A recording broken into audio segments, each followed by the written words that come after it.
Radhe Radhe everyone, कैसे हैं आप लोग। आई होप आप लोग बहुत अच्छे होंगे और आपकी प्रिपरेशन बहुत अच्छे से चल रही होगी। तो मैं आज कुछ चीज़ें आप लोगों के साथ शेयर करना चाहती हूँ, जो चीज़ें मेरे साथ हो रही हैं। आप में से बहुत से लोगों के साथ वो चीज़ें हो रही होंगी, तो बस मैं वही कुछ शेयर करना चाहती हूँ। तो मुझे जैसा कि मैं अपना नाम बता देती हूँ। मेरा नाम साक्षी है और मैं एक बैंकिंग एस्पिरेंट हूँ। बैंकिंग की प्रिपरेशन करते हुए मुझे कंप्लीट 2 साल हो चुके हैं और अभी तक मेरा सिंगल प्री भी नहीं निकला है। मतलब 2 साल में एक भी प्री नहीं निकला है। मैंने बैंकिंग के लास्ट ईयर से लेके अब तक मैंने कुल 8 एग्ज़ाम दिए हैं बैंकिंग के। 8 में से एक भी प्री क्वालिफाई नहीं हुआ है। आप में से बहुत से लोग 2 या फिर 3 या इवन 4 साल से भी प्रिपरेशन कर रहे होंगे, उनका प्री भी नहीं निकला होगा। और मैं जनरल कैटेगरी से हूँ और मैं यूपी में रहती हूँ। तो मैंने लास्ट ईयर जो मैंने एग्ज़ाम दिए थे उनके कंपैरिजन में इस बार मुझ में बहुत ज़्यादा इम्प्रूवमेंट हुआ है। जो मार्क्स मेरे लास्ट ईयर आए थे उनसे ज़्यादा मेरे इस साल आए हैं, जो भी मैंने एग्ज़ाम दिए हैं। और मैंने एसबीआई क्लर्क का एग्ज़ाम दिया था और उसका प्री नहीं हुआ है। आईबीपीएस क्लर्क का दिया था। एसबीआई क्लर्क में मार्क्स जो आए थे वो बहुत ही कम आए थे और आईबीपीएस क्लर्क में फिर भी काफ़ी मतलब लास्ट ईयर के कंपैरिजन में अच्छे आए थे। और एसबीआई क्लर्क में जो लास्ट ईयर आए थे उतने ही लगभग में आए थे। तो मेरे आईबीपीएस क्लर्क में मैंने 67 क्वेश्चन अटैम्प्ट किए थे, जिसमें से मेरे 57.75 मार्क्स आए हैं। और मेरा क्वालिफाई नहीं हुआ है। यूपी की कट ऑफ 69.75 गई थी जनरल कैटेगरी से, तो मेरा नहीं हुआ इसमें। आरआरबी पीओ का एग्ज़ाम भी मैंने दिया था, लेकिन उसका जो है वो मेरा एग्ज़ाम ही अच्छा नहीं गया है। मेरी जो होप थी वो आरआरबी पीओ से सबसे ज़्यादा थी, लेकिन सबसे गंदा एग्ज़ाम मेरा आरआरबी पीओ का ही गया है। मैंने सोचा था कि आरआरबी पीओ का एग्ज़ाम मैं बहुत अच्छे से दूंगी और उसको क्वालिफ़ाई करना ही करना है, लेकिन अब कहते हैं ना कि एग्ज़ाम के वो 45 मिनट में आप क्या करते हैं वो मैटर करता है, ना कि आप अपने मॉक में क्या कर रहे हैं या फिर आप कितने इंटेलिजेंट हैं या फिर कितना आपको आता है। कुछ भी मैटर नहीं करता है। वो एग्ज़ाम के 45 मिनट में आपने क्या किया है वही मैटर करता है। आरआरबी पीओ का जो मैंने एग्ज़ाम दिया था उसका एनालिसिस मैंने नहीं डाला था यूट्यूब पे, लेकिन वो एग्ज़ाम मेरा बहुत गंदा गया था, इसलिए मैंने नहीं डाला। मैंने सोचा था रीज़निंग में अच्छा ही करना है, क्योंकि मॉक में मेरे अच्छे खासे मार्क्स आ रहे थे, तो मैंने सोचा था कि मेरा एग्ज़ाम अच्छा होगा। लेकिन वहाँ जाके मुझे पता नहीं क्या ही हो गया। रीज़निंग में मैं इतना स्टक हो गई कि मैं आगे बढ़ ही नहीं पाई। मतलब रीज़निंग में पज़ल मैं इतने अच्छे से बना लेती थी, लेकिन वहाँ जाके पता नहीं क्या ही हो गया, मेरे से पज़ल ही नहीं बन रही थी। पज़ल के चक्कर में मिसलेनियस भी मेरे से छूट गए थे।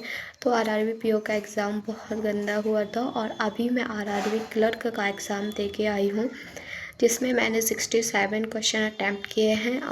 मुझे नहीं पता कि होगा या नहीं, लेकिन मैं अपनी तरफ से मेंस की प्रिपरेशन स्टार्ट कर दी है और फिर आगे हम 2026 के लिए स्टार्ट करेंगे। अगर हो जाएगा तो ठीक है, नहीं तो हमें मेंस तो पढ़ना ही पड़ेगा ना।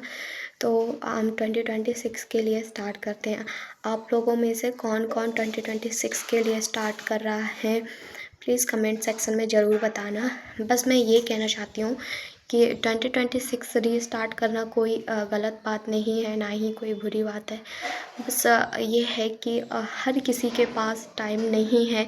किसी की एज निकल गई है, किसी के पास इतना टाइम नहीं है, कि किसी के पास फैमिली प्रॉब्लम्स हैं, किसी के पास मतलब शादी की प्रेशर है घर वालों की तरफ से, और किसी की तरफ से मतलब मिडिल क्लास में क्या होता है ना कि मतलब लड़के को फिर भी थोड़ा चांस मिल जाता है, लेकिन लड़की ने 2 साल एग्ज़ाम दे लिए, 3 साल एग्ज़ाम दे लिए, फिर उनका यही कहना होता है कि नहीं निकल रहा है तो अब शादी कर दो।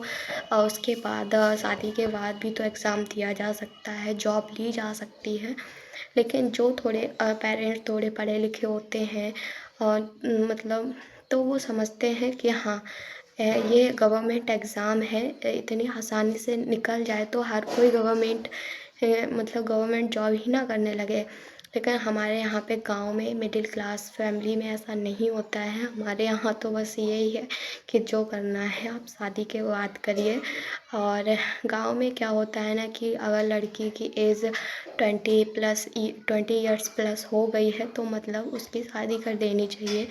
ज़्यादा दिन तक उसको पढ़ाना लिखाना नहीं चाहिए कि ये सब वो शादी के बाद भी कर सकती है। तो काफ़ी सारी लड़कियां होंगी जिन पे ये प्रेशर भी होगा कि नहीं हो रहा है, नहीं क्लियर हो रहा है तो शादी कर लो, ये सब शादी के बाद भी हो जाएगा।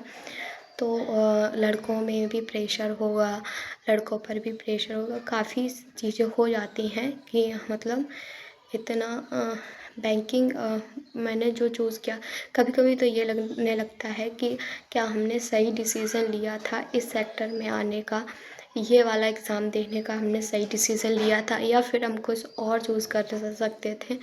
लेकिन नहीं, हमें बैंकिंग एग्ज़ाम देना है और 2026 के लिए रीस्टार्ट करना है। हमें जो भी करना पड़े, जिससे भी लड़ना पड़े, मतलब हम सब कुछ करेंगे पर हम गवर्नमेंट जॉब लेके ही रहेंगे।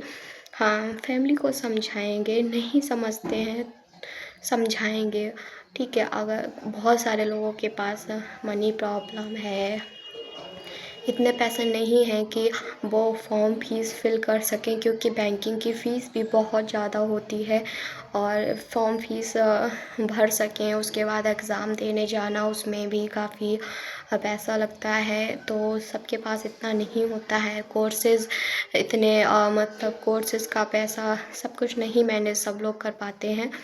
तो काफ़ी सारा प्रेशर रहता है, सारा प्रेशर झेल के हमें बैंकर बनना है। All the best. जिसका मेंस का है उसको भी ऑल द बेस्ट और जो 2026 के लिए स्टार्ट कर रहे हैं उनको भी all the best. Thank you for watching my video. Please मेरे चैनल को सब्सक्राइब कर लेना, वीडियो को लाइक कर लेना। Thank you.